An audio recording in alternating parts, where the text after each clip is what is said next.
It's time for another episode of The Oil Stream with Dustin Nielsen and Tom Gazzola, presented by Popeye's Louisiana Kitchen.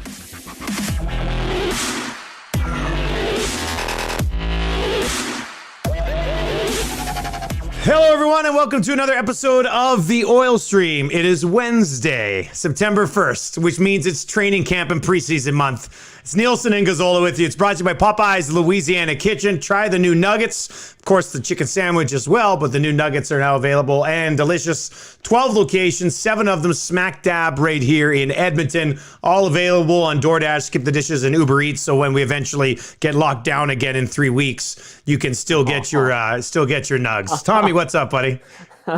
I really hope we're not locked down again in 3 weeks, man. I mean, let's just be logical about this. We've got a good chunk of even Albertans vaccinated. So hopefully this mask mandate that's kicking in on Friday helps stem and get these numbers back down in a couple of weeks, man. I don't want to see an empty building. I want to see fans in there. I want to see everyone safe.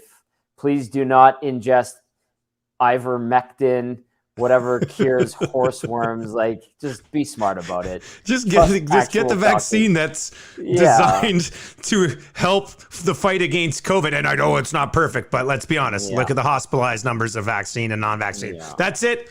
Let's move on. Let's move on. Exactly. Tommy, thanks for filling in on the Nielsen Show today, buddy. How did things go?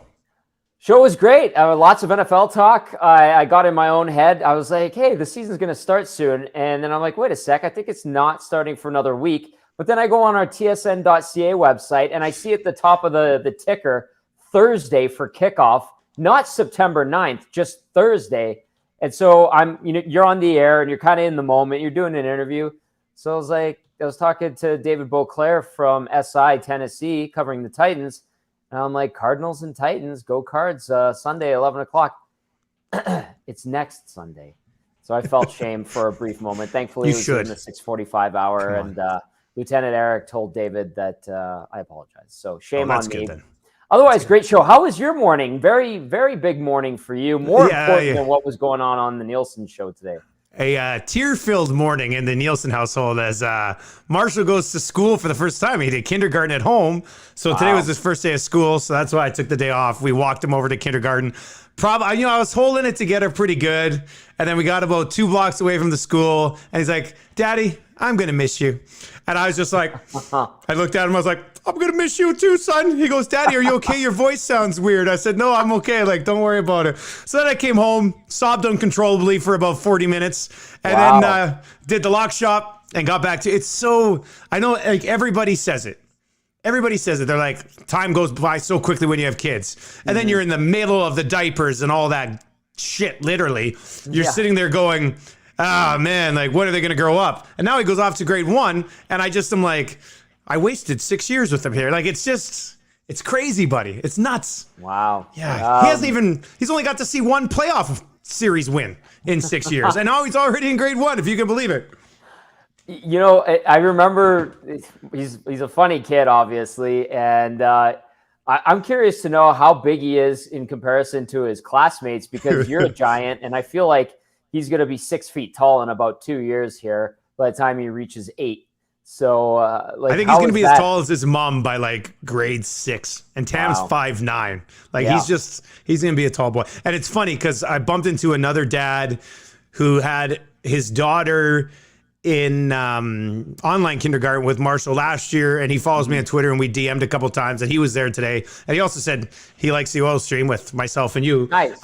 But I could tell that he was super emotional too, and I was super emotional, and we're still both standing there, and I was like, well, it's going pretty good so far. Hey, we have our masks on, so you can't really tell, but I was just like, this dude's waiting to break down too, just like me. So it was fun.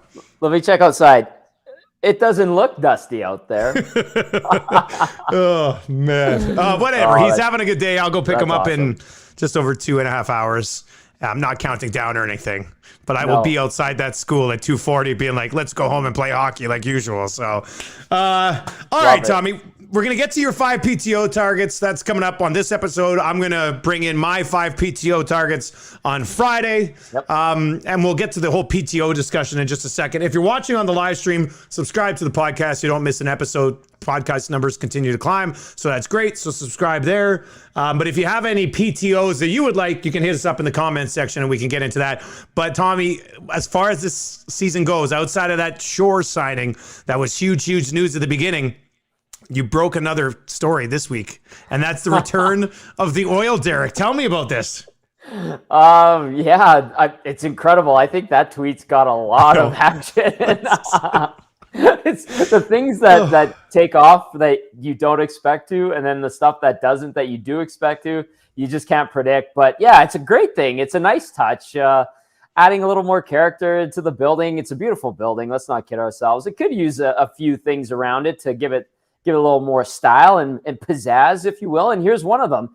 A little birdie gave me a little call yesterday and was like, hey, you won't believe this, but we're bringing it back. We're bringing back the oil Derrick. And I was like, no way, for the players to come out on the ice. And this person's like, no, not for the ice. We dug it out of storage. We refurbished it. I guess it was pretty beat up. Like, it was bent in a bunch of places.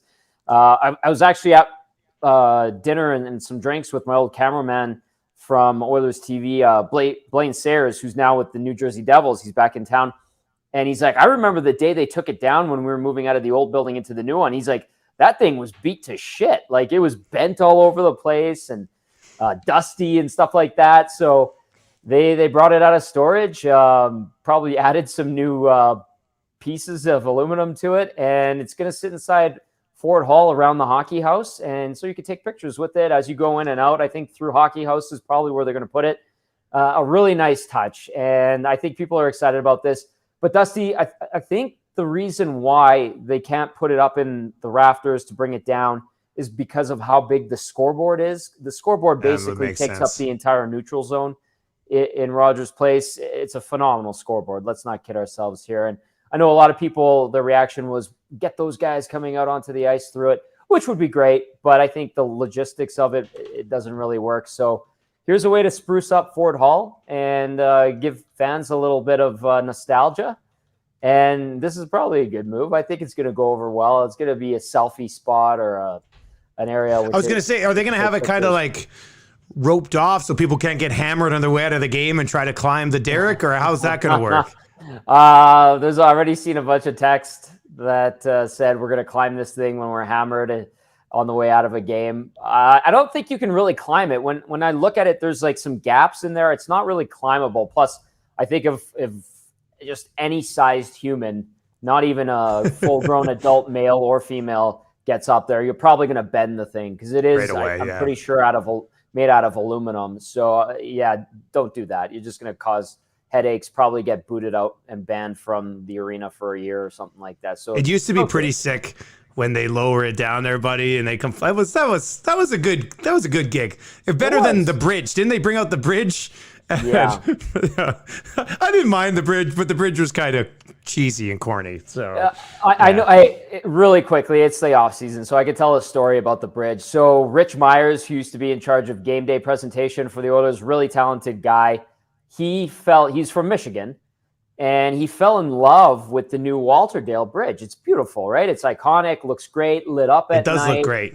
It's really a nice bridge, and the aesthetic of it is picturesque. There's been a few additions to our River Valley and our skyline that have really brought it into the new century, which is great, even though we're 20 years into the new century. So Rich fell in love with the Walterdale, and with the lack of the oil Derrick, he's like, I want to get a mini Walterdale, have the players skate out of it. And it was literally dismantled after that game. I remember walking out of the building, going to that media lounge from the locker rooms, and they were hammering away, taking this thing apart. So you knew it was a one and done. It was never going to happen again. Plus, on top of that, Dusty, the players had to walk all the way down that long corridor to the Zamboni entrance. And then come out there. Yeah. And I guarantee you, the players, the coaches, well, the coaches didn't go through there, but the players, being who they are, creatures of habit, and having the convenience of just going from the locker room right out through the bench onto the ice, would probably complain. Just knowing all of them and how they are, they would bitch and complain about having to go all the way down through the Zamboni and through the mini Walterdale Bridge just to go through the mini Walterdale Bridge. It was a one and done thing, but yeah, it's cool that you know what else they could do? There's that huge corridor between the two club levels that has like nothing on the walls. They could add some like cool moments, pictures of events and concerts that were put in that arena. It's a good discussion because it's a beautiful building. It is. But it is lacking some character, right? Yeah. And maybe there's a few things that they can do to, bring that up a level. So that's not a bad idea either. They really dropped the ball when they got rid of the terrazzo flooring and went with the polished concrete. I'll tell you what. All right. Let's get into some PTOs here, Tommy. You said you're going to bring 5. Who are we starting with? Who do you like first? Are you ranking these 1 through 5 or just 5 random names? Man, it's going to be 5 random names. I was looking at the list yesterday when we talked about this. I'm looking at it again right now. Looked at it again a bit this morning. It's not a sexy list. And then on top of that, I know you're going to bring yours on Friday, Dusty, but realistically, like I could throw out 5 names, which I will. How many of these guys are going to look at the Oilers and the roster that's already in place and go, I think I have a great chance of making this team for the league minimum? Probably none of these guys. The only guy would you say like there might be one guy that comes in on PTO? Like, is that a reasonable expectation, or maybe nobody? Well, I know that there's probably going to be a few guys that wind up in Bakersfield that will be in on PTOs, obviously, but I don't think these are serious contenders for a roster spot. Maybe if they find the right type of guy, I would assume probably right shot defenseman would have a slight chance of making the team. And even still, I think that's a bit of a long shot. But nonetheless, let's throw out some names. Okay. I apologize if you're going to have some of these on Friday or intended to on Friday. Well, I'll try not to, but we'll see. Well, yeah, I mean, again, I don't think that these are really going to happen. They might, who knows? I did some digging yesterday, didn't get much. So let's just start it out. I'm going to stick with the theme here. Mostly right shot guys, mostly right shot defensemen. This name's popped up. It's come up on your show, people texting in. It's come up via Twitter and stuff like that. Eric Gudbranson, right shot, 29 years old, obviously high pedigree, has bounced around a little bit. Could he be a 7th defenseman? Probably. Would he want to be a 7th defenseman? Unlikely. And what would he bring to the table? I mean, I think just on the right side with the Oilers, you're pretty much set. Barry, Bouchard, and now Cody Ceci. And then you've got a guy like Chris Russell who can slide over. So too can Slater Cuckoo. So Eric Gudbranson's the first name I bring up. And I mean, just quickly on Gudbranson, like his style of play, I don't mind as having an option around the team, right? Like if you need to add a little meat to the lineup one night and you want to have just Bouchard sit out and just watch for a night or early in this, that would be the appeal of Gudbranson, I guess. But you're right, Tommy. I mean, there's probably a bigger job for him somewhere else, even at this stage of his career. But from a physicality perspective, I do think he could bring something that this group really doesn't have a lot of, if any, really. So that would kind of intrigue me, and maybe that would intrigue him a bit as well. But yeah, like a so-so candidate. Yeah. Like I said, this list is not sexy whatsoever. All right, number 2. Here again, Jason Demers, right shot, right D. He's been around a while, 33 years old. He doesn't have a deal, eh? Doesn't have a deal as of right now. 4 points in 41 games last season, playing about 17 minutes a night. Years ago, this would have been a guy you probably go out and sign, but times have changed. He's a little bit older, a little bit longer in the tooth, and he's looking for work. And, he made $4.5 million last year. So would he come in on a PTO, probably looking for a league minimum, trying to earn a league minimum contract as a veteran? Yeah, I don't know, but there's another name. Any thoughts on this one? Because I think the positive thing here is that if they do want a veteran right shot guy for essentially next to nothing, something that they could actually fit in, there's a couple of legitimate options of guys who are looking for work right now. So I think it's just a good sign that if they want to go that route, there's a couple of vets that could fill the void if need be. Here's another guy that has pretty much the same story as Jason Demers, Sami Vatanen. Dusty, you remember when the Ducks had a plethora of defensemen and they had to give a few guys away, make deals? They traded away some of the wrong guys. Vatanen, I mean, there was discussions of, hey, could he end up in Edmonton? Edmonton's looking for an offensive right shot guy. Not the biggest guy, but again, like Demers, 17 minutes a night last year, 6 points, 2 goals, 4 assists, 39 games played. Didn't make a lot of money last year. He's gotten older. He's not as old as Demers. He's only 30. But on a team that has a blue line like the Oilers, where on your right side, you've got a smaller offensive guy who led all defensemen in scoring in the National Hockey League last year, and Tyson Barrie. You've got a young guy going to get a chance to be an everyday defenseman in Evan Bouchard. And then you got a guy in Cody Ceci that's, a good all-around defenseman, let's call him.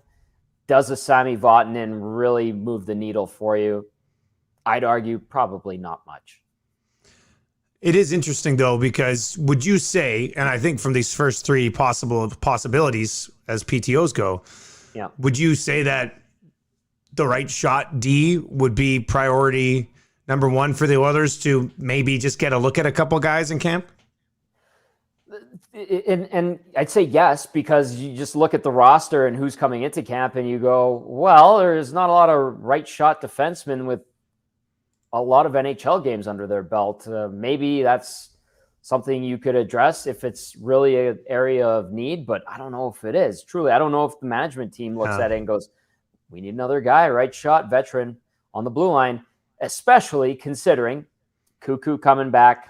Russell and Cuckoo could swing. Yeah. Those guys slide over. Like, I know they're left shot guys, but they've been around. So I'm talking about guys they kind of already have, outside of the fact that Cuckoo and Russell are left-handed as opposed to right-handed.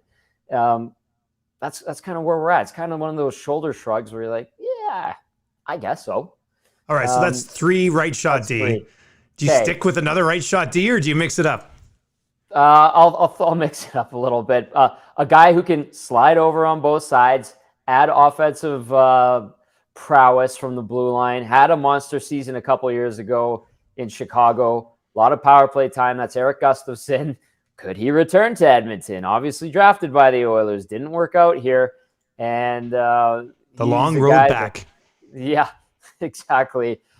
Not like Tobias Reeder, obviously, but let's not go down that road. But here's a guy that can play the right and left side, left shot guy. So mixing it up a little bit, a little more points, just under 17 minutes a night, 29 years old.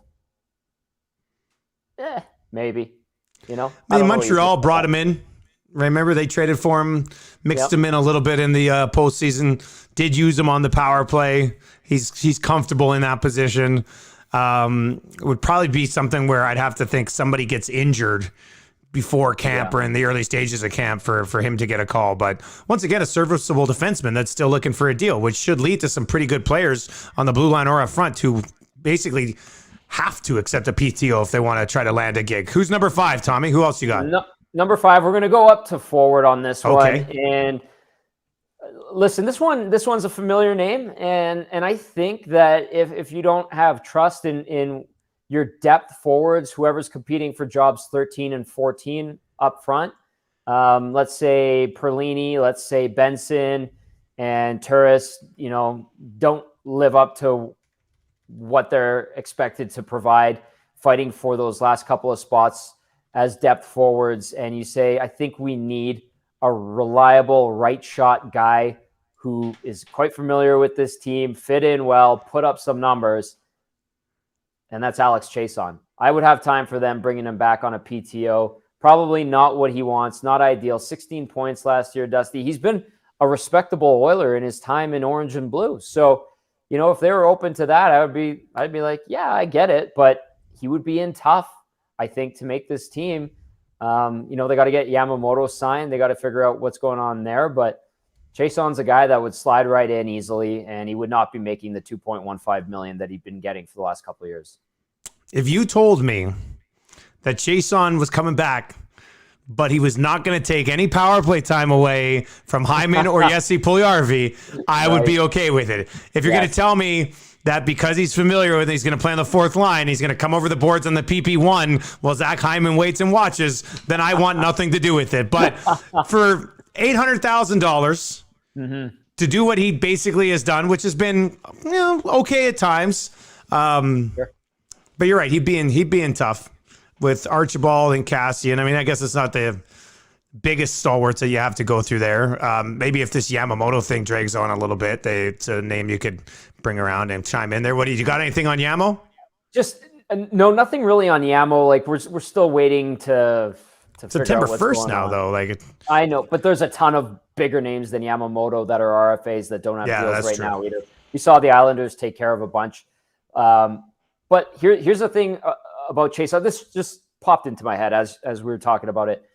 What if there's, I don't know what the vaccination rate on the Oilers is, but what if this charter and cross-province travel ban that's coming into play here, that's going to affect the CFL? We've heard Naylor talk about it. What if it does affect NHL teams as well? And you've got guys who are not vaccinated and cannot travel interprovincially. What if that opens the door for a guy to come in? I don't know. It's kind of out there and a little bit far-fetched, but what if there's some guys that are so hell-bent on not getting it that they're willing to sit out until the rule's out of play, or until they start missing paychecks and they're like, you know what, I got to get back to playing. I'm going to go take the vaccine here. Yeah, I mean, I hope that's not the case. I know. I hope it doesn't come to that, but yeah. I mean, that's the conversation we're in right now in 2021. I just think I saw the CFL is telling nobody that you're not allowed to sign Ruby. Nobody in the league can sign Ruby after he just got cut for breaking protocol with the Elks. So who knows what ends up happening in the National Hockey League. Just quickly, let's wrap up with just a quick Yamamoto discussion. It is September 1st. You're right. There's a lot of guys who don't have deals done yet. Tommy, is this something that happens, do you think, in the next week or 2 days before main camp's supposed to open? Listen, these guys are already rolling into town. Like the majority of them are here and they're skating, like the informal skates, captain skates, whatever the heck you want to call them. I'm sure he's going to either be here right now or he's going to roll into town right away and kind of hit the ground running. But I figure by the last week before main camp starts around the 21st, like when the rookies report all that stuff and we're at the rink, I think that's when it's going to really ramp up if it's not already done. But I was golfing with Rashog last week and on Sunday, and I asked him about that. And he's like, I'm on vacation. I don't really know. Haven't heard anything. That's kind of where we're at. And he's like, I'm sure in a couple of weeks we might. And just get that feeling that in time they'll hammer it out, because I think it would be a detriment to the player if he's not there for the start of training camp and falls behind. In a year, he has to perform well. He has to kind of find himself consistently at the NHL level. And he hasn't done that. He's looked good at times. He's been a bit MIA points-wise at times, but overall he does good things on the ice. But you got to put up the numbers to back up getting that ice time. And it's a prove-it type of year for Kyle Yamamoto. So I think he needs this deal, and putting himself behind the eight ball by not being there in time for camp or sitting out waiting for a deal would just be a detriment to the player. Yeah, it seems stupid if that was to happen. All right, so that's Tommy's 5 PTOs. I'm going to bring 5 more. I'll probably be able to find 5 different guys for Friday's episode. Tommy, before we wrap up, got my hair cut yesterday. Big Labor Day weekend, calling the game on Sunday. Then I'm into Calgary. Wanted to get her done up a little bit. What do you think? Hey, you've been bringing it this year. You're looking Thanks, good, man. Styling, profiling. You got the new suits. It's all good. It's working, baby. Ooh. And keep it going, man. I need a haircut. You Chantal, do. Where's Chantal when you need her? Chantal. Well, I had to bail on Friday. I was supposed to get it on Friday. Eva G, I went over to my parents, and my mom was like, yeah, your hair's fine. Let it grow long. And you know what? I love the Tino Vaselino thing, but Friday it gets snipped a little bit. You got something to compete with right now. Take a picture, snap a picture of me right now, and go to Chantal and say, I want the Mr. Barber that Dusty got. Look at this. It can get sloppy. Like, you're a mess right now. Buddy. Oh, I love it. There's so much product in there. All right, buddy. That's another episode of the Oil Stream. We'll do it again on Friday. Tommy, thanks for the time, man. Always a pleasure, sir. Thank you very much for watching on the live stream. Subscribe to the podcast so you don't miss an episode. Do not miss out. I mean, we're growing this to be the biggest Oilers podcast in the city or in Western Canada. Look at Tommy's hair. I mean, we are next level right now. So this is great. For Popeye's Louisiana Kitchen and the crew over there, try out those new nuggets. Pick up a chicken sandwich while you're at it as well. We'll be back with another episode on Friday.